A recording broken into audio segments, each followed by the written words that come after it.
And we're live. Hello, everybody. Happy New Year. We're now in 2023, and welcome to episode 35 of the FilmBrony podcast. I'm, of course, the guy that has been taking over since 2020, Nick Canino here. And this is going to be a really special one today, guys, because not only are we going to go over the usual topics like the Blu-ray Showcase, as well as a couple, as well as the last movie reviews of 2022 that we have for you guys. But tonight is a very special episode because we're going to go over the top 15 best movies that both Søren and I saw in 2022. And as always, I'm not here alone on this. I have a guest with me who I just mentioned is who created this whole podcast. So would you like to introduce yourself? Well, I don't have anything special to say this time, except I just hope 2023 is way better than last year. Hope so too. And from what I hear from M3gan and Plane, looks like this year's going to be a bit better. Yeah. Considering this is the start of the year. Can you hear me? Yeah, I can hear you. Okay, good. We'll see what happens considering this is the start of the year, but yeah, I hope so too. Hello, Jose. Welcome to the podcast. All right. So, but before we start out our list of the best movies that we saw in 2022, we're going to go over tonight our usual thing we like to do on the podcast, and that is the Blu-ray Showcase. Now, before I go over my Blu-rays, I got something to show you. Nice. Yep, Turbo is one of my biggest guilty pleasures, and I might just make a video essay about it this year. Sweet. And also, my aunt got me something special for my birthday. This huge-ass Fellini collection. Nice. As for the rest of my Blu-rays, I have Arsenic and Old Lace. Nice. I'm not too familiar with this movie, but it is an anime title at Dollar Tree, and it looked kind of interesting. Big Fish and Begonia. Nice. Brian and Charles. That's a really good one. Clerks 3. I really like that one. Danny Collins. Nice. Duel. Emily the Criminal. That's a great movie. Kajillionaire. I also own that one too. That's a great film. Loving. That's a great movie. My Best Friend's Wedding. A really, really good romantic comedy. Nanny McPhee into 2003 Peter Pan. Nice. Neighbors. Sweet. Phantom of the Open. Nice. Power of the Dog. That's a great movie. Ragtime. That's a classic from Milos Forman. All the Rambo films. Nice. And last but not least, the triple feature: Swordfish, Point Break, and Executive Decision. Thank you. You're welcome. There it is. I have a couple Blu-rays right here too. I didn't get a lot of it, like I did last time, but I do have a couple that I want to share with you guys that I have. So here they are. A Beautiful Day in the Neighborhood, one of the best movies from 2019. Indeed. She Said, a riveting journalism drama involving these two women who did a fantastic job exposing Harvey Weinstein. That's what she said. Of course. Till, one of the most important movies I've seen in 2022. She's my pick for Best Actress this year, last year. Nice. She's my runner-up. What a performance she gave up. And finally, one of the best and most original and unique films I saw in 2022, The Menu. I still need to get that. Please do. It's a great movie. And Please that's do. it for. And That's it that's for it Blu-ray for. Showcases, guys. Yep. And now for the final movie reviews of 2022. Starting off with Glass Onion. Now the original Knives Out was a very solid murder mystery that was well written and well acted, but it did go with the story where I kind of knew where they were going.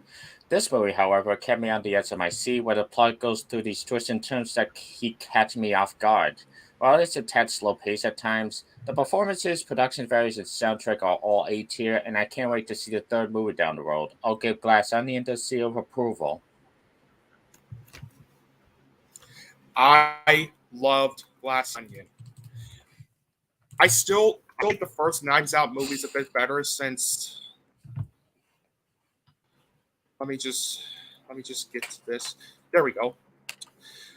I loved Glass Onion. I still think the first film is a bit better since my only problem I did have with the film, I'm not going to spoil what happens, was that I I was a bit disappointed with the twist on with the with the reveal on who killed who killed someone at the getaway. But thankfully, the wild ending made up for it. But that's really my only issue with the film. Everything else was just terrific. I was emotionally invested in the story due to how well structured and engaging it felt. And not only did Ryan Johnson do an incredible job with the way he directed this movie, since, especially since you could see the vision and passion he had behind the camera, but the script he wrote for the film was fantastic due to it having witty and clever dialogue, excellent character development, and the tone successfully balancing its comedy and mystery drama genres together. The acting was absolutely terrific. Daniel Craig nails it once again as Detective Benoit Blanc. Janelle Monáe gave out one of the best supporting performances I've seen in 2022 as the twin sisters named Helen and Andy Brand. Well, Edward Norton, Catherine Hahn, Leslie Odom Jr., Jessica Henwick, Madeline Klein, Kate Hudson, and Dave Bautista, of all people, also delivered some great performances in the film as well. The musical score was excellent. The cinematography was fantastic. The editing was terrific. It's very well paced throughout its 139-minute runtime. I also love how the mystery aspects, for the most part, were executed in the film, since it kept me on the edge of my seat. And when I said that this movie does deliver some comedy, like, oh my goodness, I really mean it. I was surprised with how hysterical and clever the humor was in the film, especially when it came to its social commentary, which I will not spoil for those who are curious. And not only did the film have terrific production design, but it also has one of the best and most hysterically wild endings I've seen in a movie in 2022. Overall, Glass Onion is one of the most highly entertaining films I've seen in 2022, and I'm definitely going to give this a 9.5 out of 10 or an A. Well done, Ryan Johnson. Next, we have White Noise, and this movie was just okay. It's well directed with some fine acting, especially from Adam Driver. And also a good score from Danny Elfman and some great blocking and cinematography. However, the screenplay and dialogue are a mess, trying too hard to be quirky and meaningful without really anything to back it up. All leading up to a fun enough one-time watch and nothing really more, all geared the seal of accuracy. I'm with you. It's well directed.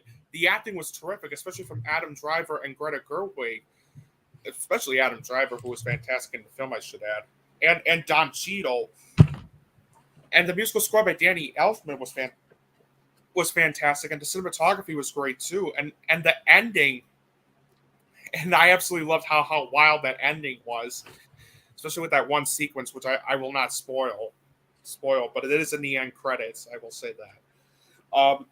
But in terms of writing, story, and editing, I don't know. I felt something was missing about this film. It just felt weird and uneven to me. And also, the film was way too long. I understand why it needed to be that way, but there are some sequences that just go on and on and on to the point where you could have just trimmed them out trim those scenes out, and it wouldn't really make a difference. And that's really all I have to say about the film. I really wanted to love this movie because I love Noah Baumbach, but this is probably the weakest film he's done so far. I still thought it was decent, but compared to his other filmography, such as like Marriage Story, The Squid and the Whale, Francis Ha, and While We're Young, I felt this was pretty weak and disappointing. So 6 out of 10 or B minus. Next up is Bardo, and this movie was a complete mess. It's well acted and had some stellar blocking and cinematography with some really good music. But the story was such a mess. There were certain moments too weird and pretentious for me to comprehend, and it's way too long and boring for me to care. Reportedly, Alejandro Gonzalez Inarritu had to cut 20 minutes out of the premiere, but it's apparent that it wasn't nearly enough. I'd definitely say skip this one, and I'll give it a seal mediocrity. It was okay. For me, this movie was okay. The movie is very, very well shot. The acting was absolutely terrific, and the film has a great soundtrack and sounds amazing visuals added to it, and it's very well directed. But the writing was what I had a huge problem with. I understand it's supposed to be a social commentary on media and the acting and stuff, but at times it had some sequences that just went on and on and on to the point where I started to get a little bored watching this movie. And that's disappointing considering that this is the same guy that directed some really good movies like Amores Perros, Birdman, and The Revenant. So I don't know what happened here. It felt like he was just trying too hard with this, and as a result, just came up as being a bit self-indulgent. If I'm going to be honest, maybe not as self-indulgent as like Babylon, but it's still pretty self-indulgent. If I'm going to be honest. So overall, Bardo was all right, and the ending left me scratching my head as well. So yeah, okay. Overall, the film was all right. I give Bardo, False Chronicle of a Handful of Troops, a 5.5 out of 10 or C plus. It was all right. Next, we have Puss in Boots: The Last Wish. Yes! I wasn't really looking forward to this movie since it took so damn long to make, especially after the previous 2 years for DreamWorks have been lacking, to say the least. But this movie exceeded my expectations as a vast improvement over the forgettable first film and the best Shrek film since Shrek 2. I will say some of the jokes fell a bit flat. There were one or two characters that didn't really need to be in this movie at all, and it was rather slow at times.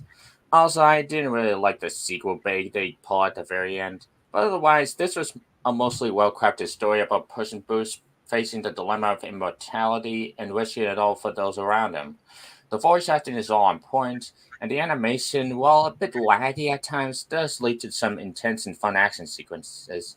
Honestly, it's rather ironic that the studio that produced the worst animated film I've ever seen in my life last year went on to make two better movies than anything Disney has done this year, except for Pinocchio. And I'm looking forward to see what they do. Of course, you were going to mention that, Søren. And I'm looking forward to seeing what they do next. And so I'll give Puss in Boots 2 the seal of approval. I knew you were going to mention that. Oh boy. I loved this movie. I loved Puss in Boots. I was not expecting to love this one, especially since I found the first movie to be good, but not really all that like memorable to call one of the best animated films of the decade. This though is not only like Top Gun Maverick, one of those rare sequels where it managed to be better than the first movie, which is insane to me, to say the least. And the fact it took 11 years to get this made. But this is DreamWorks Animation's best movie in years and one of the best animated movies I've seen this decade so far would be a huge understatement, since this was one of the most entertaining and exhilarating animated films I've ever seen. And I know this sounds cliche, but screw it. It's one of those animated movies where it doesn't matter if you're a kid or an adult, because it's fun for the whole family. The animation is absolutely spectacular and beautiful. As I stated in my review of The Bad Guys, it's not hard to see why they took inspiration from Spider-Man into the Spider-Verse because of how gorgeous, beautiful, and spectacular the animation looked, especially with the way the 2D elements matched very well with the 3D animation. Seriously, this is one of the best animations I've ever seen on film. I was emotionally invested in the story due to how well structured and engaging it felt. The script was fantastic due to it having excellent character development, great dialogue, its themes of morality and death being well executed, and some witty and clever humor sprinkled into the mix. It's very well directed. The acting was terrific. The voice acting was terrific. Antonio Banderas and Salma Hayek both deliver excellent vocal performances as Puss in Boots and Kitty Softpaws, respectively.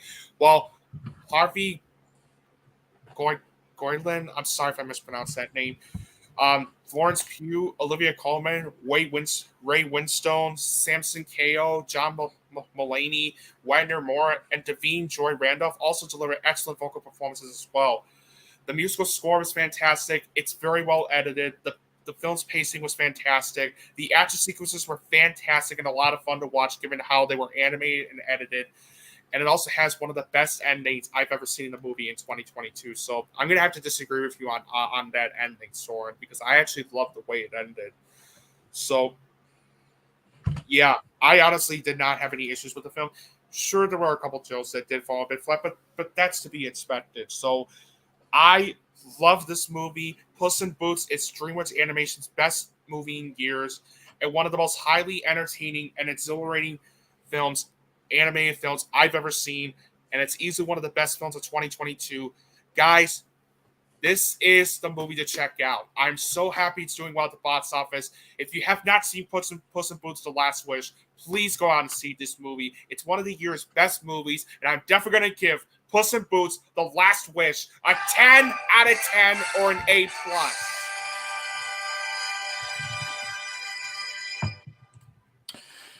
Next, we have a movie called Women Talking. And this is one of those movies that are severely praised, but I do not get the hype. It is well acted, the production values are good, and it's got some good music from Hildur Guðnadóttir. Sorry if I mispronounced it. However, the title's a bit too accurate. The movie's just an hour and 40 minutes of hearing these women talking about leaving their religious country after being raped, and that's pretty much it. The dialogue is extremely repetitive, nothing really happens, and as a result, it's kind of boring. I'll be nice enough to give it the seal of accuracy, but most of it is towards the performances and production values. It's safe to say that I don't think it deserved all the awards buzz. This is one of our biggest disagreements. This is one of our biggest disagreements because I love this movie. Women Talking, it's not hard to see why it's garnering a lot of praise because Women Talking is one of the most heartbreaking yet well acted, powerful, and riveting films I've seen in 2022. Watching the whole thing, I felt like I was watching this generation's 12 Angry Men due to the way Sarah Polley crafted such an important and timely story set in one location about the trauma these women went through and whether they should stay or leave the church after multiple incidents of the women being abused by the colony's men for years. And this is one of those movies where you really do feel that they went throughout the entire film, and that's what I love about the writing of the film. Sure, Sarah Polley's directing was fantastic, but it's the screenplay that made it one of the year's best, with excellent dialogue, characters that feel fleshed out and real, and its themes of faith, justice, and forgiveness being well executed. And And when I say the characters feel fleshed out and real, I really mean it, especially since their emotions felt so raw and real that at times I forgot I was even watching a movie. That's how well acted the whole thing. That's how well written and well acted the whole thing felt. I was emotionally invested in the story due to how well structured and riveting it felt. The acting, especially from Rooney Mara, Claire Foy, Jesse Buckley, Judith Ivey, Ben Whishaw, and Frances McDormand are absolutely terrific. The musical score by the same composer that did Joker and this year's Tar, is one of the best and most haunting musical scores I've heard in the movie in 2022. The cinematography was terrific, and so was the film's editing. It's very well paced for a film running at 104 minutes. Yes, the film's pacing is slow burn, which I can understand why it might turn some people off, but I felt it worked because of how it fit the tone and atmosphere of the film. I was also surprised at some of the humorous moments that the movie had when it came to some certain conversations shown. And not only did the film deliver such terrific costume design, but it also had one of the best endings I've ever seen in the movie in 2022. I honestly had no issues with the film whatsoever. I'm sorry, Søren, but this is one of our biggest disagreements because I love this movie. It's this generation's 12 Angry Men. It's this generation's 12 Angry Men, and it's one of the best movies I've seen in 2022. And like Puss in Boots: The Last Wish, I'm definitely going to give Women Talking a 10 out of 10 or an A+. Well done, Sarah Polley. My final movie review is A Man Called Otto. This movie stars Tom Hanks as the grumpiest neighbor in the world. There, I'm sure you can guess the entire plot based on the synopsis alone. Not to mention the tone's all over the place, going from sappy to melodrama in a nanosecond. Tom Hanks does his best and the story's overall well-meaning, but there's a plethora of feel-good movies to check out instead, and I'll give it the seal of mediocrity. And I do have one last movie review I want to share with you guys. I just posted this today on Facebook. This is probably the last movie I'm going to talk about in 2022.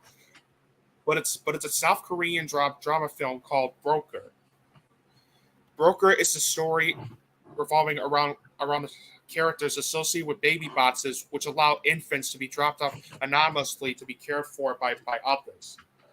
Now, I was really interested in checking this one out, given that this is from the director of Shoplifters, and that the actor from Parasite, Song Kang-ho, was in this movie, and that he won best actor at the Cannes Film Festival back in May of this year.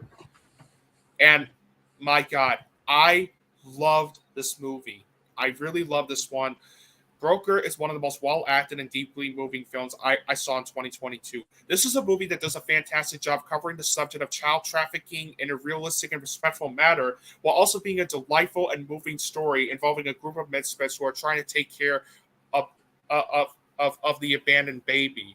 To me, it felt like Three Men and a Baby.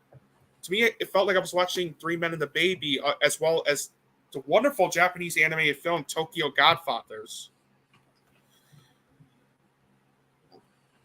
I was emotionally invested in the story due to how well structured it felt. Hirokazu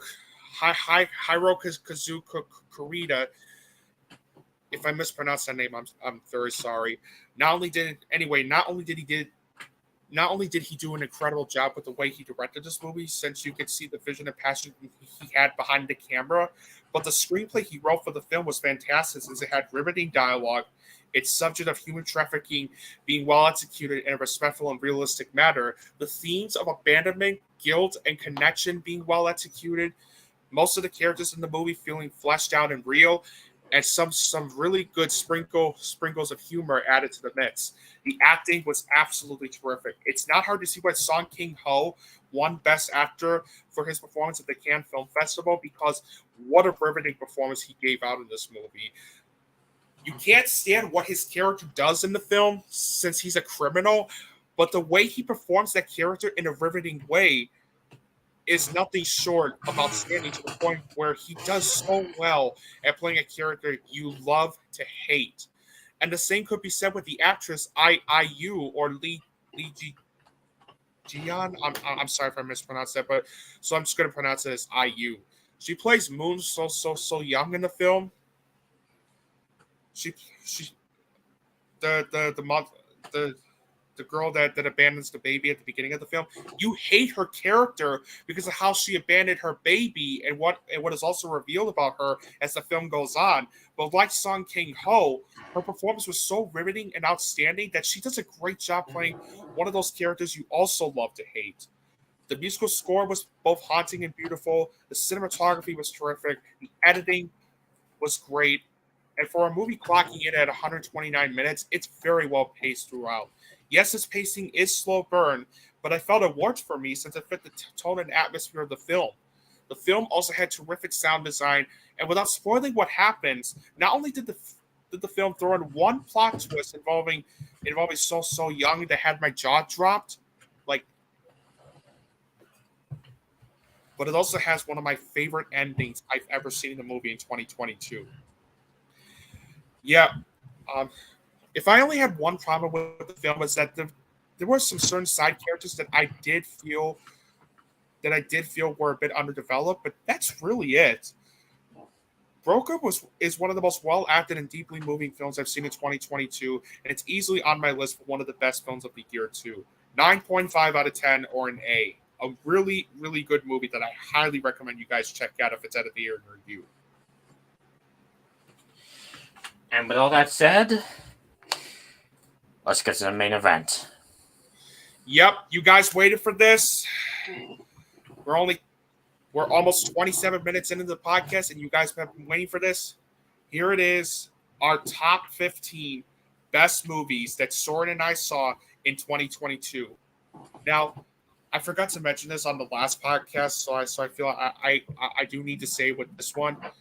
Please keep in mind that these are just our personal opinions on what we feel are the best are the worst. I mean, are the best movies that we both saw in 2022. If you disagree with some of the choices that are on the list, that's totally all right.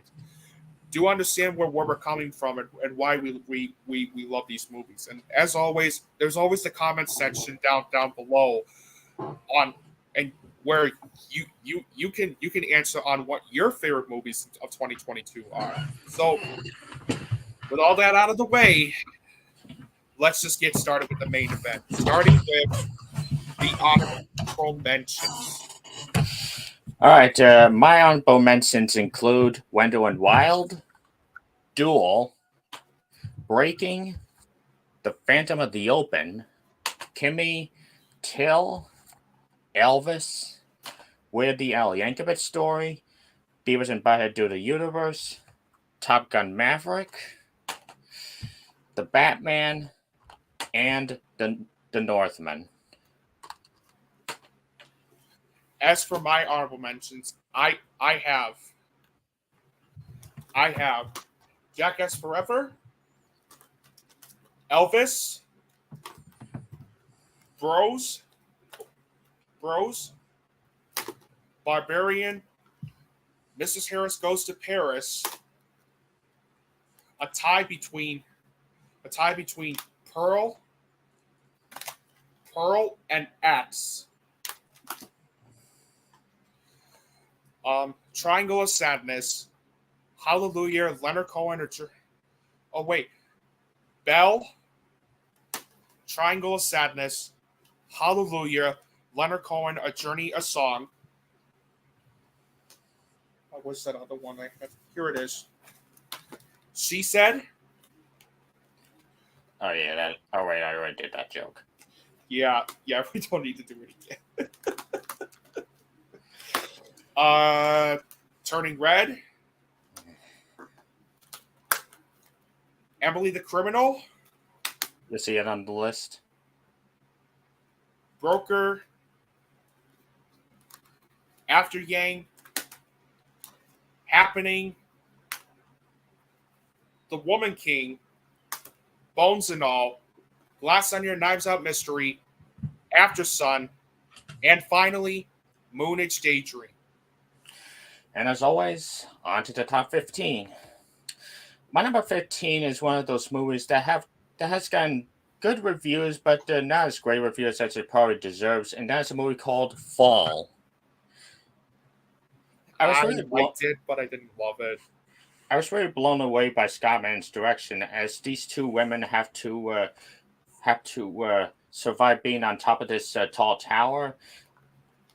I felt it was well acted, well edited. The score was really intense, and if you have claustrophobia, you're gonna have the time of your life. So this might be one of the more overlooked films of the year. So my number 15 is Fall. Starting off with my number 15, we're going to kick off with the only great comic book film of 2022, The Batman. Mm-hmm. This movie kicked ass. Not only is this one of the best Batman movies I've seen to date, but The Batman is also one of the most exhilarating films I've seen this entire year. This is one of those movies where after I saw it, I immediately wanted to watch it again because of how exhilarating the whole thing felt. With terrific story, terrific script by Matt Reeves for having excellent dialogue and characters, and the way the characters were developed, and how it carefully shifts the tone of the film at not only being a superhero film but also a crime drama movie as well. It's very well directed by Matt Reeves. The acting was terrific. Robert Pattinson gives out one of his very best performances as Bruce Wayne, or the Batman, since the way he acts like the Batman is nothing short of just brilliant. I was also very surprised with how terrific Zoe Kravitz was as Catwoman.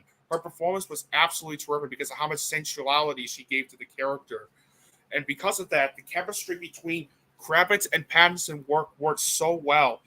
Paul Dano gave out such a menacing yet powerful performance as the Riddler. I loved how he performed that character. And this isn't the only film. This isn't the only film you'll see Paul Dano on the list. He's also in another film which I'll talk about later on. So same thing with Colin Farrell, who also gives out such a menacing yet fantastic performance as the Penguin. Not only was he unrecognizable due to how incredible the makeup was on Farrell's character, but what I loved about his performance is how he gave the character that Marlon Brando from The Godfather like voice to be the main character, where I couldn't help but get Godfather vibes as I watched the whole thing. There are also terrific performances by Jeffrey Wright, John Turturro, Peter Sarsgaard, and Andy Serkis. Michael Giacchino's musical score is one of the most exhilarating musical scores I've ever heard in the movie this entire year. The cinematography was terrific. The editing was excellent. It's also very well paced throughout. Yes, while I did feel it's almost 3-hour runtime, that didn't bother me that much due to how much I was emotionally invested in the story and how grounded the whole thing felt. What also impressed me about this movie was how they used some of the practical effects in some shots, and not only were the costume design, art direction, and visual effects of the film absolutely spectacular, but the action sequences in this movie is one of the best I've seen put to film due to how brutal, exhilarating, well choreographed, well shot, and well edited the action sequences were in the film. Yeah, overall, The Batman is one of the very best Batman movies I've seen to date and one of the most exhilarating films I've seen in 2022, and that's why it is number 15 on the list. Well done, Matt Reeves. My number 14 is this generation's Wallace and Gromit before, well, the next Wallace and Gromit in next year. Brian and Charles. David All is fantastic as this inventor who invents this robot companion as they have to go through society. It's well directed, it's well written, it's pretty funny at times, and it is a really fun time for the whole family. So if your family is looking for a good time, this is it. So my number 14 is Brian and Charles. Number 14 on the list is, this director is 3 for 3. First he did Get Out, then he did Us, and now he does this movie. Nope.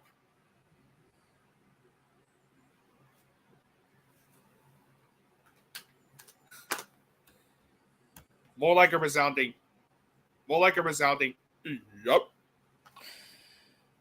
I have a particular meme in mind, but I'll play it when I talk about it.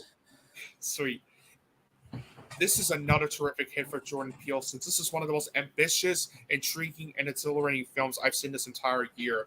It's not hard to see why he was inspired by films by films such as Close Encounters and Signs, because since this is one of those movies that will leave you on the edge of your seat with what's going on throughout the whole thing, and I can't help but applaud Jordan Peele for the way he crafted and executed the entire film. I was emotionally invested in the story due to how brilliantly structured it felt. It's very well directed and well written by Jordan Peele. The acting was terrific, especially from Danielle Kalkaula, Kiki Palmer, and Stephen Yoon, who all deliver such terrific performances in the film. The musical score is one of the best I've heard in the movie in 2022 due to how it felt. I was also very surprised that this was the same cinematographer that did the cinematography for Dunkirk, Ad Astra, and Tenet, because, oh my goodness, the cinematography in this one is one of the best I've seen in 2022. How it was shot, especially with the landscapes shown, is nothing short of incredible. The editing was great. It's very well paced throughout. The film's production design was terrific. The tension and intrigue felt real, since you feel the fear that the characters go through. And not only are the visual effects absolutely terrific, but it also has one of my favorite endings I've ever seen in the movie in 2022. So yeah, overall, Nope is Nope is really more like a resounding and enthusiastic yup, because Nope is one of the most ambitious, intriguing, and exhilarating films I've seen in 2022, and that's why it is number 14 on the list. After seeing this movie, I cannot wait to see what Jordan Peele does next. That's why it's number 14. My number 13 is yet another overlooked gem, and Nick just mentioned in his honorable mentions, Emily the Criminal. Nice. This is a well written and well acted story about how a college graduate wants to do everything she can to get rid of her student debt, even to the point of joining this credit card scam and finding out all the secrets behind it. That's all that I have to say, but because I don't want to spoil it. So bottom line, go see Emily the Criminal if you can, as it is my number 13. My number 13, we already did a review on this film. My number 13, we did a review. We already did a review on this film, so I'm just going to keep it brief. Puss in Boots: The Last Wish. Bottom line, this is DreamWorks Animation's best film in years. One of the most exhilarating and highly entertaining animated films I've ever seen. With terrific animation, terrific voice acting, terrific story, terrific writing and directing, terrific action sequences, editing, pacing, and its themes involving death and morality being well executed, and the jokes all being very well executed as well and clever.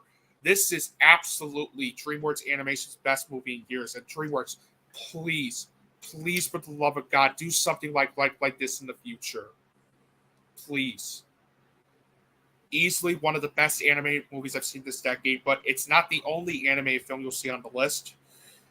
We'll get to that at number 11. So, yeah, overall, it's my number 13. My number 12, Nick mentioned it, and my number 12 is... Oh, sorry. Nope. Yep, this movie is this generation's Close Encounters. Combine terrific special effects, editing, acting, and music with Jordan Peele's writing. Jordan Peele's writing.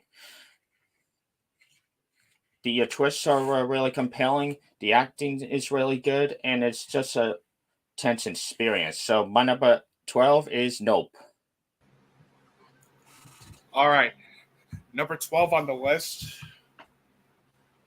Number 12 on the list. Now, I had a hard time figuring out what I was going to put between this, another film, and two more films at the number three more films at the 10, 9, and 8 spot. But after close thinking, I decided this would be the order. Number 12, Till. Damn right. Till is one of the most heartbreaking yet powerful and riveting films I've seen this entire year. It may not be an easy film to watch, but I feel, due to the subject of the story, but I feel this is one of those movies that will not only stick with you by the time the film is over, but I also felt this is one of those movies that, given what's happening outside the real world, especially when it's involving racism, this is a story that needed to be told. And I applaud everybody in the film, including the director of this movie, for not only for getting this made and the way it turned out. And it's one of the most important films I've ever seen as a result of this. The story was well crafted. The screenplay was fantastic. It's very well directed. The acting was absolutely terrific. Danielle Deadwyler absolutely delivered one of the best performances I've seen this entire year as Mammy Till. The emotion and devastation that her character she played felt so real, especially in this one scene, which I will not spoil, that had me bawling my eyes out for 5 minutes. That at times I forgot I was even watching a movie. It's one of the very best performances I've seen from a lead actress this entire year. Jolene Hall gave out such an excellent break of performances as Emmett Till. Frankie Faison, Haley Bennett, and Whoopi Goldberg are also great in this movie too. The soundtrack was excellent. The cinematography was terrific. The editing was great. It's very well paced for a 130-minute movie. And not only did the film have terrific production values and costume designs, it felt like you're back in 1955, but it also has one of the most heartbreaking endings I've seen on film in 2022. Yeah, please do not miss this one. Till features a terrific powerhouse performance by Danielle Deadwyler, and it's one of the most heartbreaking yet powerful and riveting films I've seen in 2022, and that's why Till is number 12 on the list. My number 11 is this year's Whiplash, Tar. This story about a conductor down with spiral is portrayed spectacularly by both Todd Field's writing and direction, as well as Cate Blanchett's spellbinding performance. They truly keep you engaged throughout the 2.5-hour runtime, which is why Tar is my number 11. Number 11 is another anime film on the list because number 11 is another anime film on the list, and besides the other one I'm going to mention later, this is the best animated film I've seen in 2022, and it's Guillermo del Toro's Pinocchio. You'll see it in my top 3. Sweet. Guillermo del Toro's Pinocchio is a masterclass of animation and one of the most exhilarating, entertaining, and deeply moving animated films I've ever seen. This is a movie that does a fantastic job taking a different approach to the Pinocchio story by having it be a more darker tone while also being faithful to the story it's based on. The stop motion animation in this movie is incredible. The way it was used to make it look like the characters are actually moving in that type of style of animation is nothing short of just remarkable. The story felt well structured and emotionally invested and engaging. Not only did Guillermo del Toro, along with Mark I'm sorry if I mispronounced that name, Mark Gustafson. If I mispronounce that name, I am so sorry. Anyway, not only do they do a fantastic job, not only does he and Del Toro do a fantastic job with the way they directed this movie, since you could see the vision and passion that Del Toro had behind the camera, but the script that Del Toro and Matthew Robbins wrote for the film was fantastic, since it had great dialogue, excellent character development, and the themes of fatherhood, the meaning of life, and love and disobedience being well executed, as well as its dark tone also being well executed as well. The voice acting was terrific. Gregory Mann was terrific as the voice of Pinocchio. Ewan McGregor gave out such an such a fantastic vocal performance as Sebastian J. Cricket. And on top of that, you also have terrific vocal performances by David Bradley, Christoph Waltz, Tilda Swinton, Kate Blanchett, Ron Perlman, Finn Wolfhard, John Turturro, and Tim Blake Nelson. Alexandre Desplat's musical score was fantastic and one of the best I've heard in 2022. And the musical numbers that they added to the film were a nice touch to it as well. The cinematography was fantastic. The editing was great. It's very well paced throughout its 114-minute runtime. The movie also delivers some great humor in it as well. And not only did the film's visuals look absolutely fantastic, absolutely terrific, but it also has one of the best and most emotional endings I've seen on film in 2022. If you have Netflix, Guillermo del Toro's Pinocchio is a must-watch because it's a masterclass of animation, and it's one of the most exhilarating, entertaining, and deeply moving animated films I've ever seen, and that's why it is number 11 on the list. Kicking out the top 10 is Juan Madonna's The Banshees of Inisherin. This movie really knows the balance between tragedy and comedy, following these two friends as one suddenly breaks up with the other and they have to deal with the consequences. The writing is stellar, the cinematography is really good, and Colin Farrell and the other guy are bound to get some award consideration.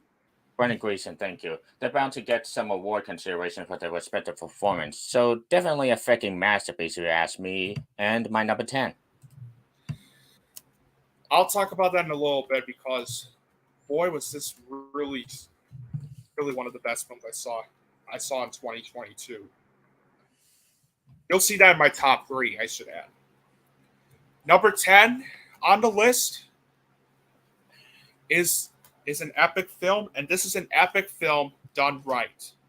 And one of the most exhilarating epic films I've ever seen. Number 10, The Northman. Mm-hmm. Not only is The Northman my favorite movie Robert Eggers has made so far, but this is one of the most powerful, gripping, haunting, mesmerizing, and exhilarating films I've seen this entire year. This is the kind of epic movie magic we don't see a lot of anymore, and that's why this one is so special to me. The story felt well executed and exhilarating. The writing was terrific, especially the writing from Robert Eggers and Sensei Sion was absolutely terrific. It's very well directed by Robert Eggers. Since not only do you see the passion and vision he tries to go for with this, but the way he directs the actors, as well as some of the battle sequences, which I'll talk about in a bit, in the film, it's nothing short of just spectacular. Not to mention that this movie is one of the most well-acted movies. Not to mention that this is one of the most well-acted movies I've seen this entire year, since the acting in this one is absolutely terrific. Alexander Skarsgård delivers one of the best and most powerful performances I've seen this entire year as Amleth. Nicole Kidman also gives out one of her very best performances as the mother. The way she performs her character is absolutely spectacular, and not just that, she also does something. She also does something towards the beginning of the third act that makes her character such a menace. But yet, this is one of those characters you love to hate. Ida Taylor-Joy, Clay Bang, Ethan Hawke, Willem Dafoe, and Bjork, although not in the film that much, also deliver some terrific performances as well. The musical score is absolutely one of the most haunting, powerful, and beautiful musical scores I've heard in the movie this entire year. How they managed to compose the score to make you feel like you're back in the Viking era, especially with the powerful drum beats, is nothing short of just masterful. It also has one of the best cinematography. It also has a fantastic cinematography. Like, this is one of the most beautiful and masterfully shot films I have seen this entire year. Since how they were able to use some of the color palettes, but the cinematography is just spectacular. The editing was absolutely terrific and one of the best I've seen in the motion pictures this entire year. The pacing was also terrific. Yes, it's slow burn, but it needed to be like that to fit the tone and atmosphere of the film. Excuse me. And not only did the film have some of the best production values and costume design I've seen put to film this entire year. So it makes you feel like you're back in that time. But the action sequences, whoa, wow. There's not much of it in the film since it's more of a strategic classic revenge story with the layer of the historical Viking epic added to it. But when there is, oh my god, are they brutal as hell or what? How the action sequences were shot, edited, directed, and choreographed is really something to behold. And without spoiling what happens, it also has one of my favorite endings I've ever seen in a movie this entire year. Overall, between The Witch, The Lighthouse, and now this film, Robert Eggers is now one of my favorite filmmakers working today so far. The Northman isn't just my favorite movie from Robert Eggers. It's also one of the most epic, well acted, powerful, gripping, haunting, mesmerizing, and exhilarating films I've seen in 2022.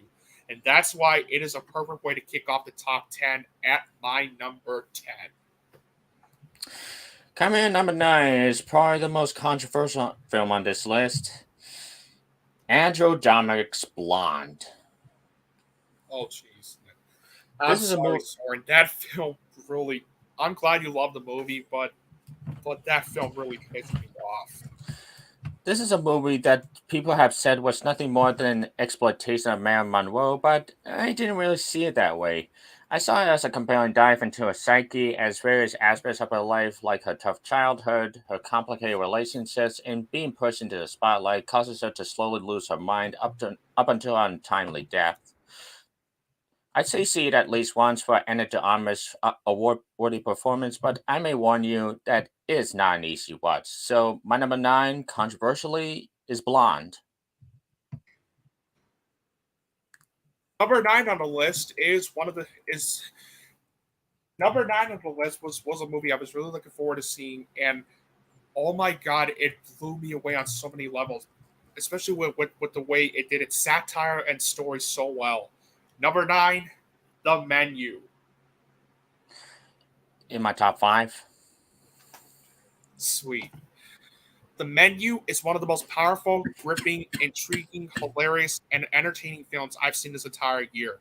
This is a movie where it does a fantastic job at not being afraid of pulling any punches with its satire on going after everybody in the food industry, whether it's a chef, a food critic, or anything that is food related.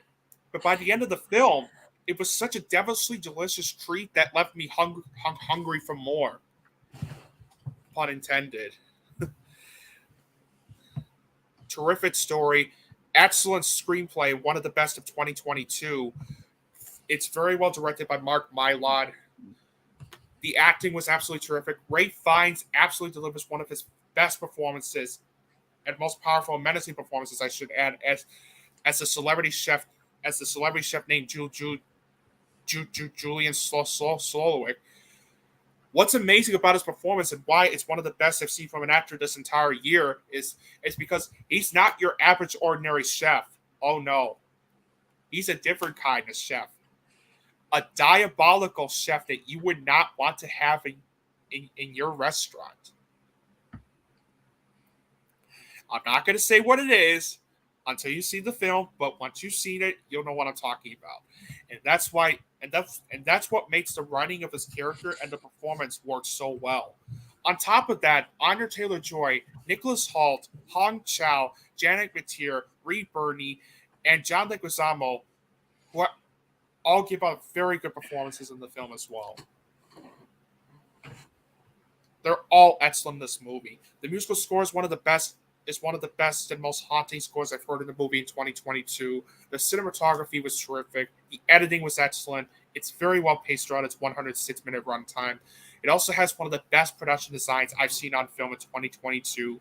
And not only did the film deliver some intrigue and tension, since you feel the fear with what the characters go through, but without spoiling what happens, it also has one of the best and most jaw-droppingly powerful endings I've seen on film in 2022 as well. Let's just say after seeing that ending, I will never look at a certain dessert ever again. Yeah. because of what happened in the film.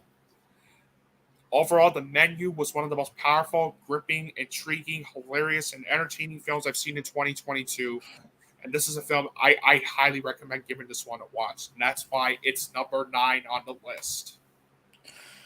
Well, I talked about one of the hardest watches of the year with the last year, but my number 8 is an extremely easy watch. That is Marcel the Shell with Shoes On. I'll get to that in a little bit.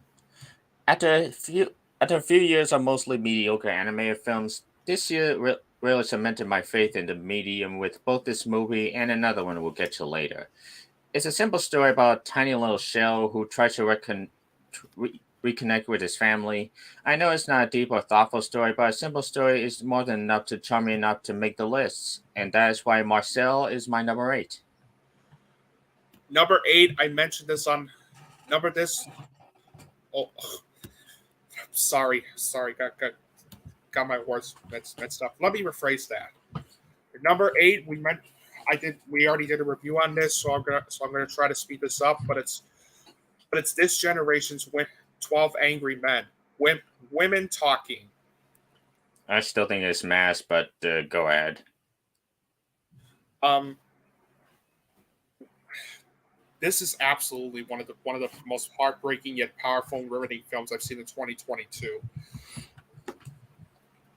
And as I stated before, watching the whole thing felt like I was watching this generation's 12 Angry Men, mainly due to the way Sarah Polley crafted such an important and timely story, set in one location about the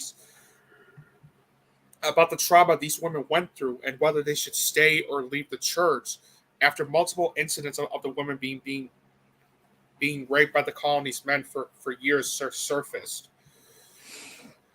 The story felt well structured and riveting. It's very well written, very well directed by Sarah. It's very well written and very well directed by Sarah Polley. The acting, especially from Rooney Mara, Claire Foy, Jessie Buckley, Judith Ivey, Ben Whishaw, and Frances McDormand, are all terrific. The musical score was fantastic. The cinematography was terrific. It's very well edited, very well paced. The costume design was terrific, and it also had one of the best endings I've ever seen in a movie in 2022. Overall, Women Talking is one of the most heartbreaking yet well acted, powerful, and riveting films I've seen in 2022. This is not an easy watch, but it is one of those films that does make you question. That does make you question about this type of stuff and this type of stuff and leaves you thinking as well.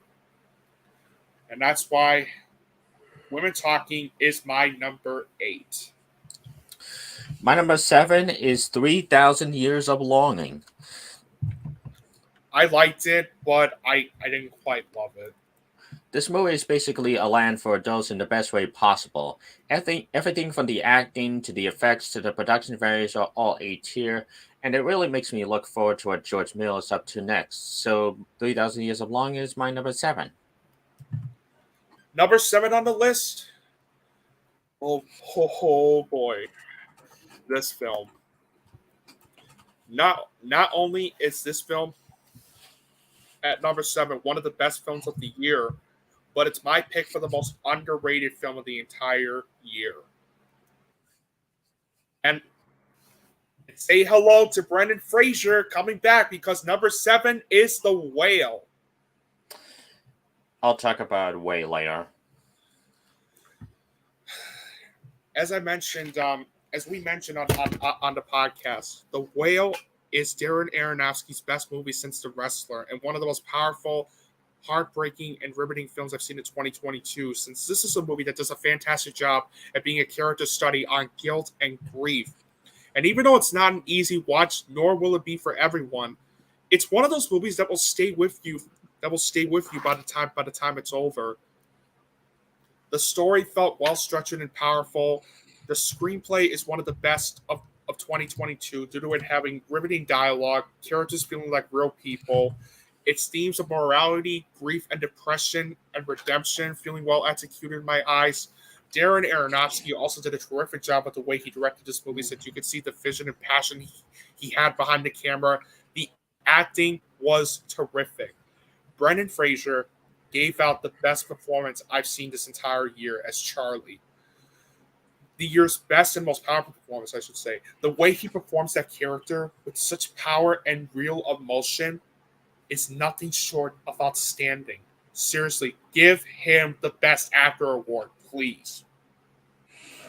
Hong Chow also gave out one of the year's best supporting performances as Liz, the nurse and friend of Charlie. The amount of real emotion she provided for the character is the biggest reason why I found her performance absolutely powerful. Sadie Sink also delivered such an amazing breakthrough performance as Ellie, Charlie's estranged teenage daughter. Although you can't stand what her character does in the film, you understand why she ended up being like this, because of a fatal mistake her father made that destroyed both of them, both them and her mother's lives. Ty Simpkins and Samantha Morton also delivered some excellent performances in the film as well. The musical score by Rob Simonson is one of the most haunting and powerful scores I've heard in a movie in 2022. The cinematography was brilliant. The editing was great. And not only was it very well paced throughout its 117-minute runtime, but there are two big praises I have with the film. The first being that whoever did the makeup on the prosthetic fat suit to make it look like Brendan Fraser's character is actually 600 pounds in the film deserves not only a pat on the back, but also the best makeup and hairstyling award for all the hard work, since not once throughout the entire film did I spot anything about the fat suit that looked fake. Not once. And my second and final big praise I have for the film is the ending.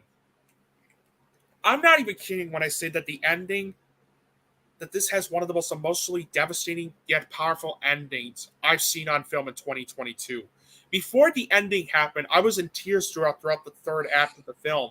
But when that ending happened, I could not stop bawling like a baby for 10 minutes.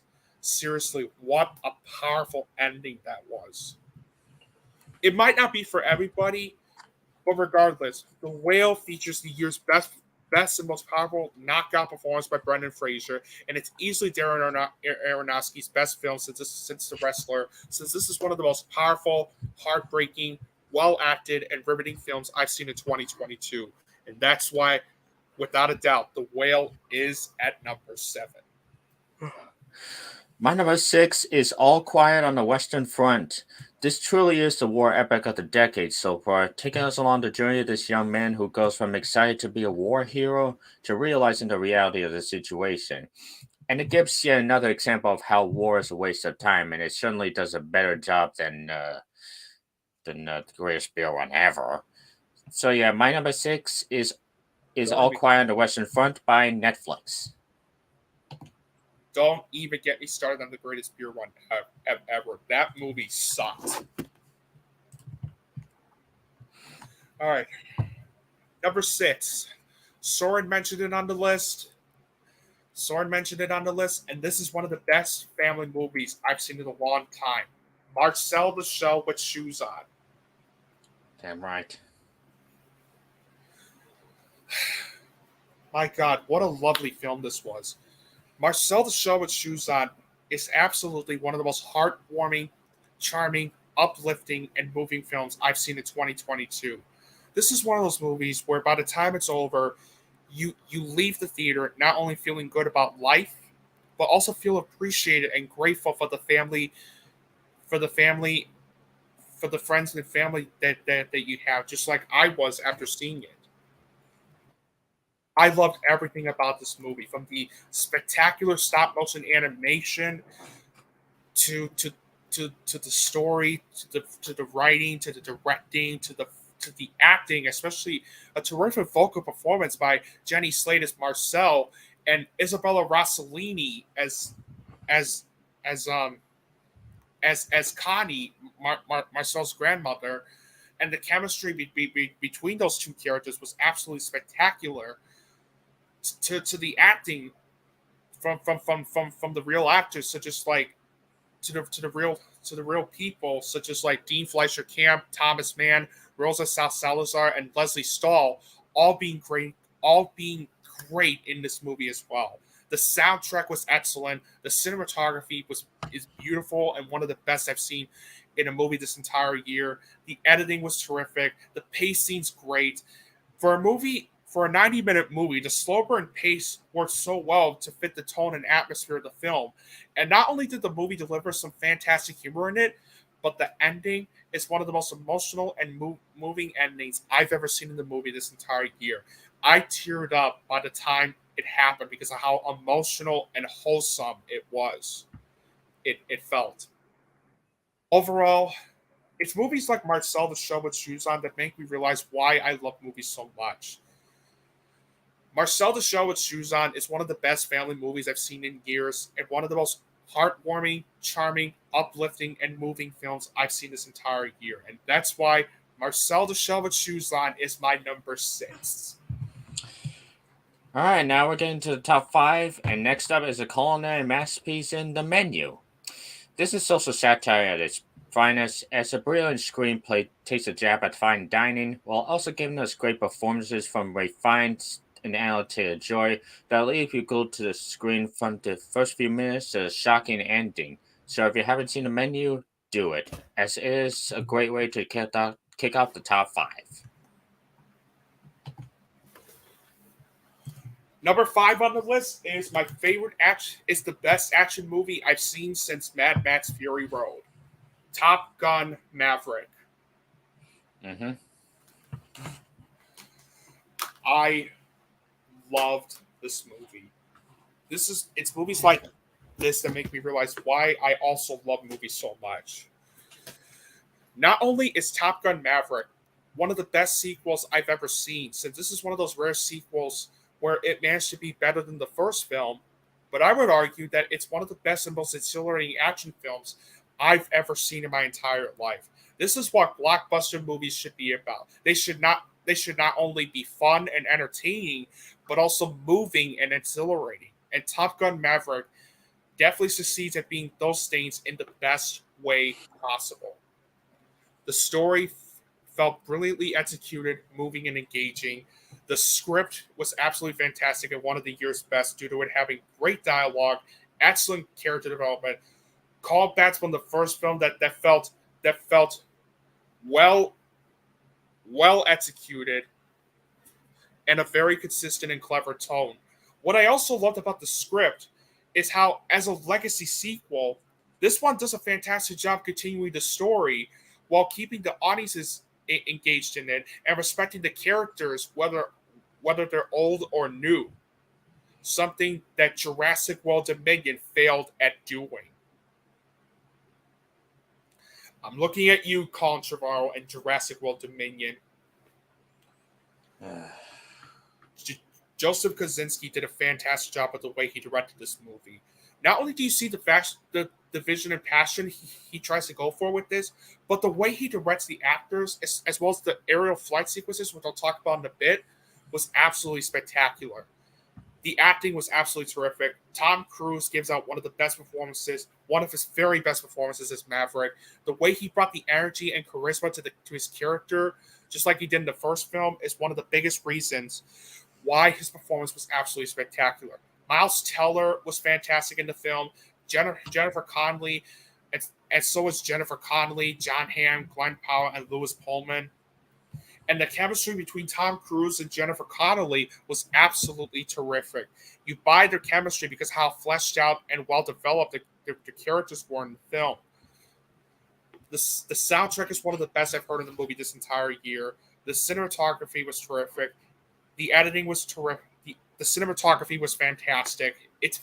The editing was terrific. The pacing was great. I was also very impressed with some sprinkles of humor the movie adds into the mix. And not only does the movie deliver one of the most moving endings I've ever seen in the movie this entire year, but my biggest praise with the film easily goes to the aerial flight sequences.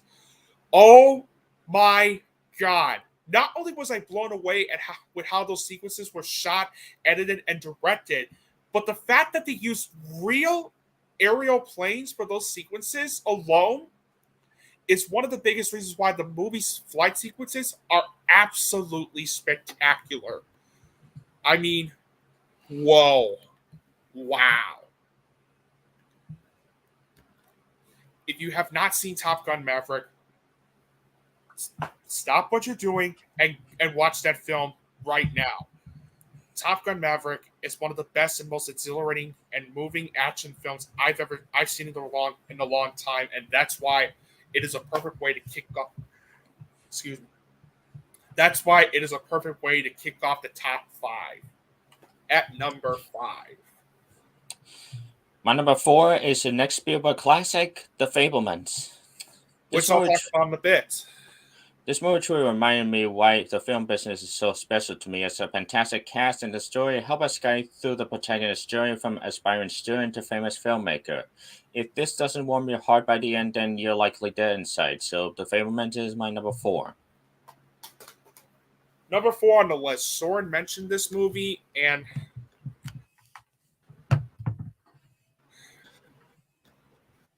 give me a second. Give me a second. Let me just pull this up.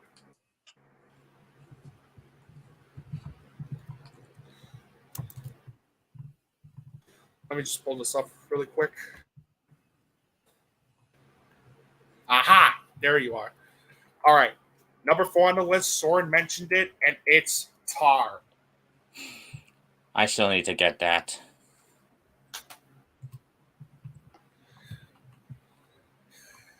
Sure, it might not be for everybody due to the 58-minute run time on the slow burn pace. But regardless, not only does Tar feature Cate Blanchett giving out what I feel is the year's best and most powerful knockout performance as Lydia Tar, but this is also one of the most powerful, spellbinding, thought-provoking, and mesmerizing films I've seen in 2022. Watching Tar amazed me with the way Todd Field crafted such an excellent character study on how one's fame and fortune, especially with the composer, with the amount of power, ego, and mind, ultimately comes crashing down after a certain scandal that he or she was supposedly involved in breaks out. Now, while that might be considered by some as a cancel culture movie, it's not really about that. Sure, it does tackle its themes of cancel culture and separating art from the artist, but it challenges its viewers with the way the movie tackles those themes with not only intelligence, but also without coming across as preachy to the point where it makes you question about not only humanity, accountability, and legacy, but also the tradition and ego surrounding it. And for Todd Field's first movie in 16 years, he knocked it out of the park with the way he crafted Tar, with the way he crafted this one. The story felt well structured and engaging. It's Todd Field's script and directing was fantastic.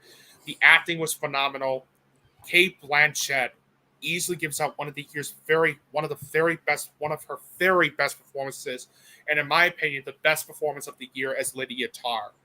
The way she performs the character with the amount of power and arrogance her character is absolutely remarkable. On top of that, Nia Haas, Merland, she's just, if you recognize that name, she's from Portrait of a Lady on Fire. Julian Glover and Mark Strong are also terrific in this movie as well. The musical score was absolutely fantastic and one of the best I've heard in the movie in 2022. The cinematography was terrific. It gave me that Stanley Kubrick vibes with the way they shot those scenes. The editing was terrific. It's very well paced throughout. Yes, like I mentioned before, its pacing is slow burn, but it worked for me since it fit the tone and atmosphere of the film.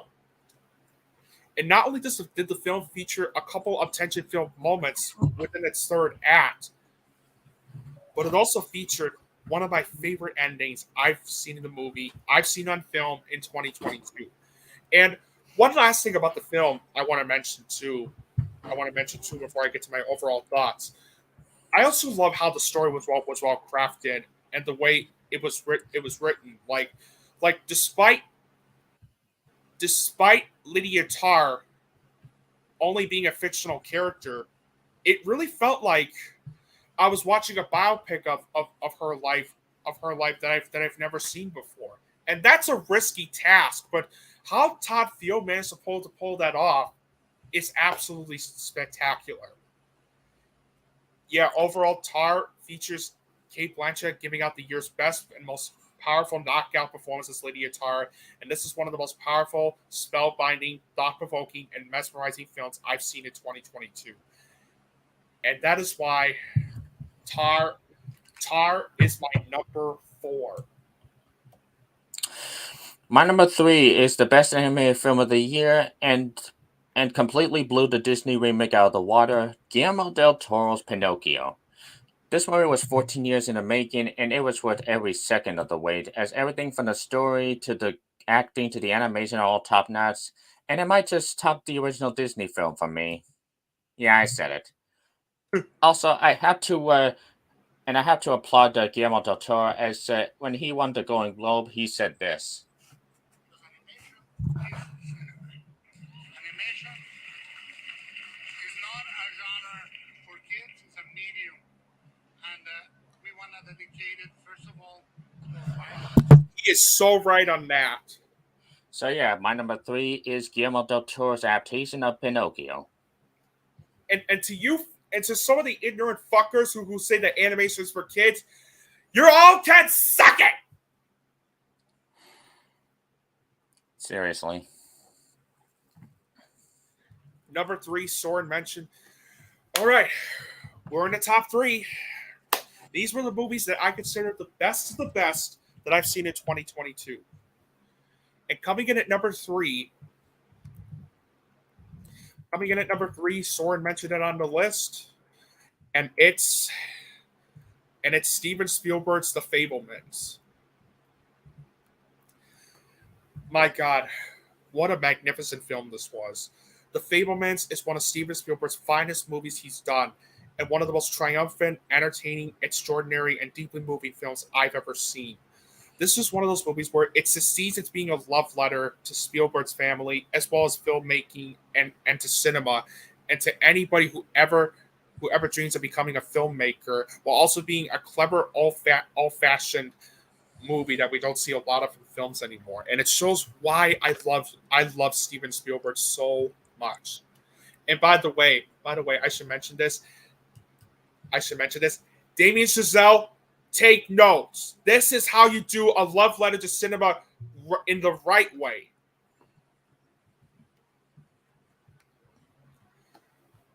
The story felt well structured and engaging.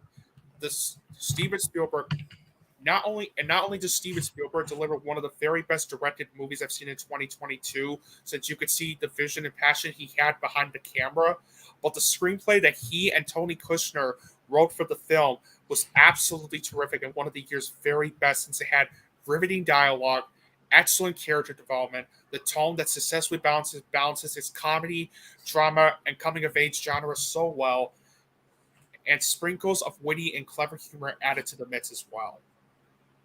The acting was terrific. Gabriel LaBelle delivers the best breakthrough performance I've seen in 2022 as Sammy Fableman. How he performs that character with a lot of charisma he had is absolutely spectacular. On top of that, Michelle Williams, Julia Butters, Michelle Williams, Paul Dano, and Judd Hirsch all deliver one of the year's very best performances. And Seth Rogen, Julia Butters, and Keely Karsten also deliver some great performances in the film as well. John Williams' musical score was absolutely fantastic and one of the best I've heard in the film in 2022. Janusz Kaminski's cinematography was terrific and one of the best I've seen on film in 2022. The editing was also terrific. It's very well paced throughout its 150-minute runtime. The film also has some of the best production values and costume design I've seen put on film in 2022, since it really does feel like you're back in the 1950s. And when I mentioned that the film has sprinkles of witty and clever humor at its limits, I really mean it. I was surprised with the amount of humor that was thrown in the film, to the point where I was laughing hysterically in some parts that was meant to be funny. And the ending is one of the very best and most moving endings I've seen on film in 2022. Seriously, if you are not moved by that ending, well, I guess you don't see a lot of movies that often.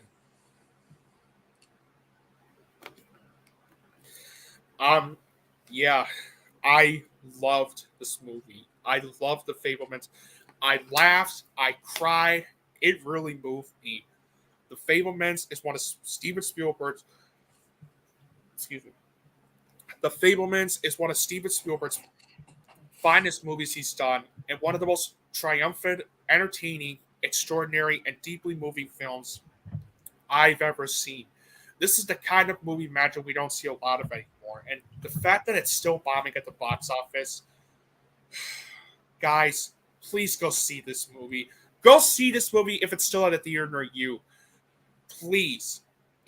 This, as I said before, like I said before, this is the kind of movie magic we don't see a lot of anymore. And that's why The Fablemans is so special. It would have been my number one film of the year if it wasn't for the next two films on the list, which I'm about to talk about. So overall, The Fablemans is my number 3 film of the year. Well done, Steven Spielberg, and to everybody involved with this wonderful masterpiece. Well done. Now, this year has given us some great movies, but these next two movies moved me so much that they become two of my new favorite movies. And as for the runner-up, we're gonna get some emotional stuff with The Whale. This is truly the comeback for Brendan Fraser as he plays this man who is forced to make his last days worth it by reconnecting with his family and genuinely trying to be a better person than he has ever been. It's also a powerful cautionary tale on what overeating and isolation can do to your body. And by the way, folks, if you seriously think this movie is fat phobic, don't watch the movie Norbert. You'll get a heart attack. Seriously. So do give this a watch if you haven't already, as The Whale is my number 2. Okay. Oh boy. Well, Søren, you might as well like join me in what I'm about to say about this one, because these two movies I had to think very carefully, very very carefully, and which one was my number 2 and number 1. But after careful thinking and after a coin flip, I decided this would be the order I would put them in. And let me tell you, it was not easy picking out which one is the best film of the year, because of how much I loved both of these films, to the point where I'm not joking, they just topped Licorice Pizza as the best movie I've seen this decade so far. That just shows how amazing these two films I'm about to mention are. And my number 2, I know I'm about to spoil this one, but since Søren's about to mention it, but he has it as his number 1 film of the year, and it is without a doubt Everything, Everywhere, All at Once. Yep. My number 1 is Everything Everywhere All at Once. Because this was the most fun, the most unique, and altogether the most cinematic experience I've had this entire year. Words can barely describe how I felt this throughout this film. I mean, I loved it when I saw it the first time, and the second time I loved it even more, where it's become one of my favorite films. Like, this is the multiverse of madness we all wanted when we saw that Doctor Strange sequel times infinity. Everything about this movie blew me away, from the characters to the story to the action to the effects. This is every film fan's dream. Everyone from the art house fanatic to the mainstream superhero junkie. Which is why Everything Everywhere All at Once is hands down my number 1 film of 2022. And it's my number 2 film of the year. I mean, the only reason why it's not number 1 is because there was one film that really moved me more than Everything Everywhere All at Once. But make no mistake, I could easily tie both Everything Everywhere All at Once and another film I'm about to mention in a little bit as my number 1 film of the year. That just shows how amazing these two films I'm about to mention are, especially Everything Everywhere All at Once. I love the Daniels' last movie, which were Swiss Army Man, but boy, did they do it! Have they done it again with this one? Everything Everywhere All at Once is one of the most original, imaginative, mesmerizing, mind blowing, and exhilarating films I've ever seen.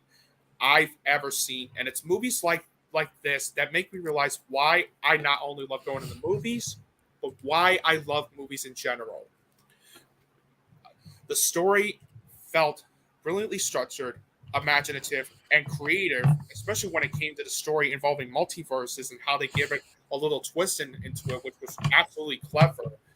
And not only do the Daniels do a fantastic job with the way they directed this movie, since you could see the passion and vision they had for the film, but the script they also wrote for the film is one of the year's very, very best scripts, due to it having amazing dialogue, excellent character development, and a brilliantly consistent tone. The acting was absolutely terrific. Michelle Yeoh was incredible as Evelyn Quan Wang. The way she performs that character is nothing short of just amazing, and it's the biggest reason why I consider this to be not only the best performance of her career, but one of the year's very best performances by an actress. Kei Hoi Kwan, who you may remember as Short Round from Indiana Jones and the Temple of Doom, made a terrific comeback this year, as he delivers. Honestly, he delivers my favorite performance, my favorite supporting performance I've seen from a supporting actor this entire year. And you're goddamn right, it does. It does work, rock, Jose. You're goddamn right, it rocks. It does rock. But seriously, though, what a comeback he gave in the film. His performance was absolutely terrific. Absolutely terrific. If he does not win Best Supporting Actor, something is wrong. On top of that, Stephanie Hsu delivers one of the best and most powerful breakthrough performances I've seen this entire year as Joy Wang. The way she performs that character is just outstanding. And you also have terrific performances, too, by James Hong, Jamie Lee Curtis, and Jenny Slate. The musical score was fantastic and one of the best I've heard in the movie in 2022. The cinematography was fantastic, and so was the film's in-your-face editing. It's very well paced for a movie that's almost 140 minutes long. The action sequences were absolutely fantastic with the way they were directed, choreographed, acted, shot, and edited. And not only did the film do a fantastic job with the way it handled its scenes of existentialism, family, and Asian American identity, but there are two big praises I have for the film. The first being that when it came to the humor in the film, what I loved about it was how balls on the walls crazy yet clever its humor felt throughout the whole picture. And my second and final big praise I have for the film are that the visual effects in this movie is the best I've seen in 2022, since they looked well done and well detailed as well. And the film also has amazing production values and costume design, as well as one of the most moving endings I've ever seen in the movie in 2022. Seriously, what a fantastic film Everything Everywhere All at Once was. When I saw this back in April, I really thought it would be my number one film of the year. However, there was one more film that really gave me the same experience. That really gave me more of an emotional experience, the same way Everything Everywhere All at Once did. But make no mistake, Everything Everywhere All at Once is one of the most original, imaginative, mesmerizing, mind-blowing, and exhilarating films I've ever seen.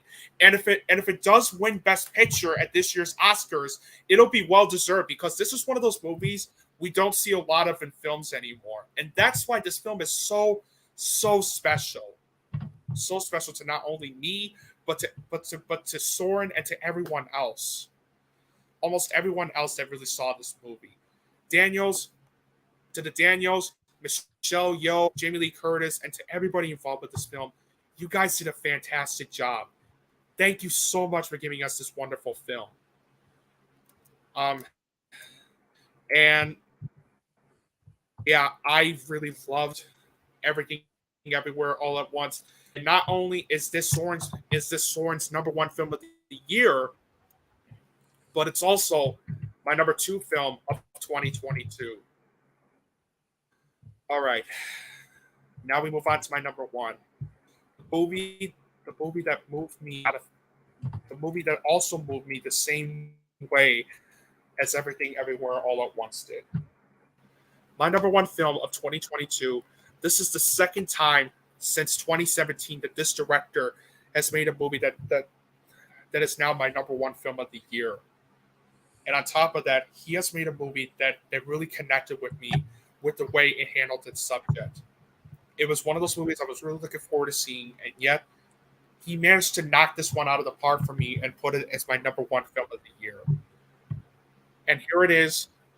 My number one favorite movie of 2022 is The Banshees of Inisherin.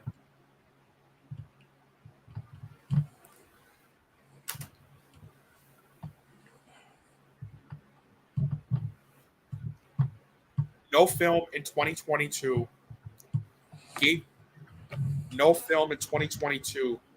me such a powerful emotional experience the way this one did. It also shows why I'm a huge fan, why I love Martin McDonagh so much as a filmmaker. I mean, I fecking love this movie. Not only is The Banshees of Inisherin my favorite movie from Martin McDonagh, but it's also one of the most powerful, riveting, entertaining, emotional, and moving films I've ever seen. It's one of those movies where it does a fantastic job capturing a realistic depiction of what it's like when you're nearing the end of your friendship between a best friend you love and trust, while also covering subjects of depression and despair so well. And I'll talk about that in a bit. The story had me emotionally invested throughout due to how powerful, engaging, and well-structured it felt. And not only did Martin McDonagh do an incredible job with the way he directed this movie, since you could see the vision and passion he had behind the camera, especially with the way he directed the actors, but I would honestly argue that the script he wrote for the film is one of, if not the year's very best, since it had excellent dialogue, the tone where it does a fantastic job on carefully balancing its dark comedy and drama tones together and so well, and the characters feeling like real people with real and raw emotions. The acting was terrific. Colin Farrell absolutely delivers the best performance of his career. The way he performs his character in the film is absolutely outstanding. Brendan Gleeson delivers one of the year's very best performances in the film, and Barry Keoghan and Carrie Condon also deliver some of the best supporting performances I've seen in the movie in 2022. I should also mention that Jenny the Donkey steals the entire show as well.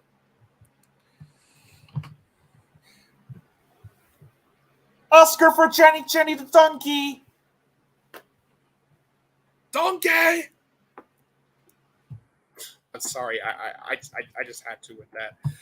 Anyway, Colin Burwell's musical score was fantastic. The cinematography was phenomenal and one of the very best I've seen on film in 2022.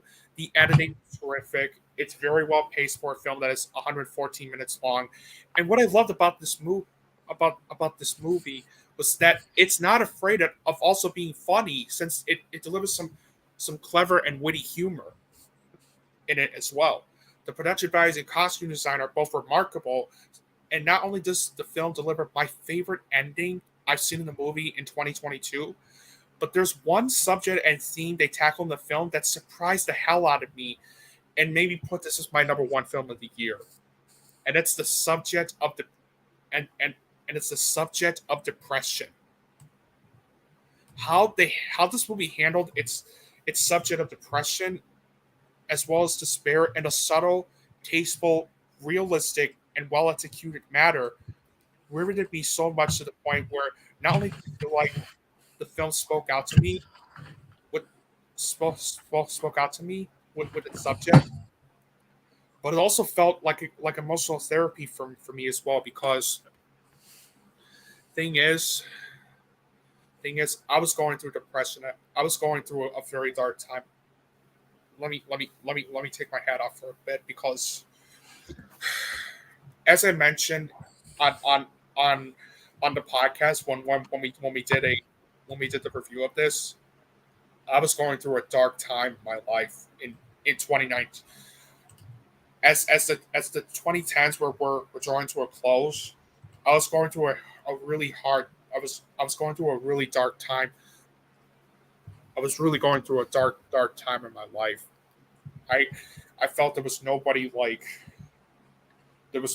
not even my friends and family that were there for me, and and when the COVID-19 pandemic hit, it it it got so worse to the point where I actually felt it got so worse to the point where I really thought of killing myself. I really did. I really did. I really try not to get sentimental or emotional when it comes. I'm really trying my best not to get emotional with this, but how this movie really handled depression like that is one of the biggest reasons why I chose this as my number one film of the year. This is a movie that for anybody that has suffered through depression in their lives, you'll be able to relate to this movie a lot, especially to Brendan Gleeson's character. I'm not going to spoil what happens throughout the entire film. I'm not going to spoil what happens, but you understand why he felt like this, and you could actually relate to his character a lot. Same thing with Colin Farrell's character.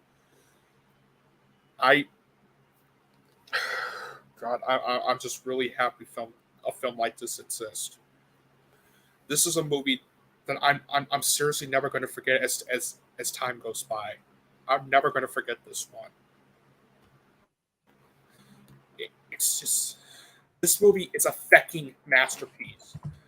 Banshees of Inisherin is my new favorite movie from Martin McDonagh, and it's one of the most well acted, powerful, riveting, emotional, entertaining, and moving films I've ever seen. I laughed, I cried. It really moved me. It really moved me like no other film did in 2022, the same way that Everything Everywhere All at Once did to me as well. And that is why The Banshees of Inisherin is easily like the best movie I've seen in 2022 and the best movie that I've seen this decade so far. If you have not seen The Banshees of Inisherin, please do yourself a favor and go check this film out either on streaming or in theaters as soon as you can. It is one hell of an experience you will never ever forget.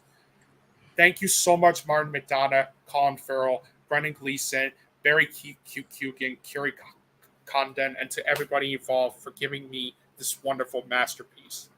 Thank you so much. Excuse me. Well, another year has come and gone, and thank goodness for that. And my final thoughts on the whole year is that while the year overall was disappointing, it did provide us one thing. We want movies that give us movies that are not only original but also unique and something and also something relatable and moving that we've never seen before. This is why films like Everything Everywhere All at Once, Top Gun Maverick, The Fablemans, and The Banshees of Inisherin worked for me because they were some of the most moving experiences I've ever had at the movies in 2022. And same thing with Marcel the Shell with Shoes On too, and The Whale. But yes, I really hope in 2023 things will be better for film. One can only hope. Let's just hope 2023. Here's to hoping that 2023 will be a better year for movies. Mm-hmm. Here's to hoping it's a better year. Well, guys, hope you enjoyed tonight's podcast, And I certainly had a lot of fun doing this, and I'm pretty sure Søren did as well with the way he presents the list. And I see with the thumbs up he did too. Hope you guys enjoyed tonight's podcast. And as always, be sure to subscribe to Søren and Christian Freyhe's on their YouTube channels. The link is in the description below. Give them the love they absolutely deserve because they are very talented YouTubers who deserve a lot of attention. And guys, until we meet again in February for the first podcast, for the first movie reviews of 2023. Hope you all have a great rest of the weekend. And as always,